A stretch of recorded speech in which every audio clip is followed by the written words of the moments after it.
Sal Mercogliano is a former merchant mariner and now a maritime historian at Campbell University.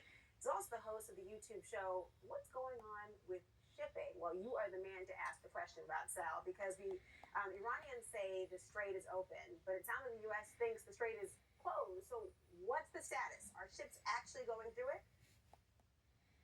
Well, thanks for having me, Laura. No, ships are not going through it. What we're seeing happen is basically what we've seen happening over the past month. Very few ships coming through. The few that are coming through are largely Iranian ships or linked to Iran in some way. The big announcement today, obviously, was the formalization of that toll booth that Iran has set up between Larak and Kishim Island, and announcing that the center of the strait, the normal traffic pattern which I sailed through many years ago, is now closed and off limits.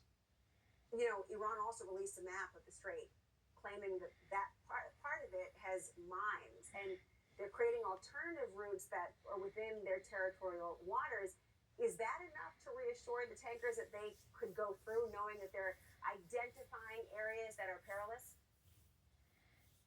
Not really. I mean, one of the problems traveling through that region in the past had been harassment by the IRGC of shipping. It was very common to get called on the radio or have their vessels come out. A lot of fear, talking to mariners just recently about having to go through those straits, being harassed by the IRGC, and actually going into Iranian territorial waters.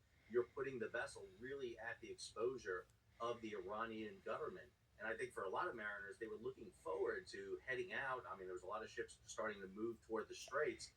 But again, what they need to do is get some sort of guarantee of safety. And safety by the Iranians is not really what they want.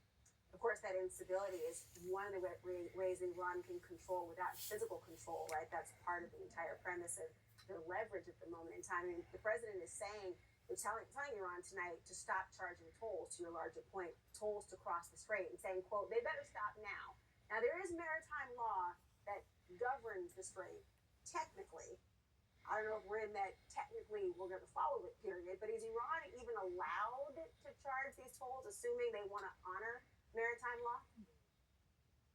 No, you're exactly right, Laura. The UN Convention on the Law of the Sea, which unfortunately both Iran or the United States is not a signatory to, but most of the nations of the world are, specifically states that you cannot control an international strait. Even though part of the strait's in the territorial waters of Iran and the other part is in Oman, because this edge kind of leads into a gulf where other nations have access to, you can't close it. You can't charge a toll with it either. This isn't the Panama or Suez Canal where you have to maintain it, dredge it, and use pilots. So this has been a really big issue, and there's fear that if Iran sets this precedent of charging a toll through an international strait, other nations may do it.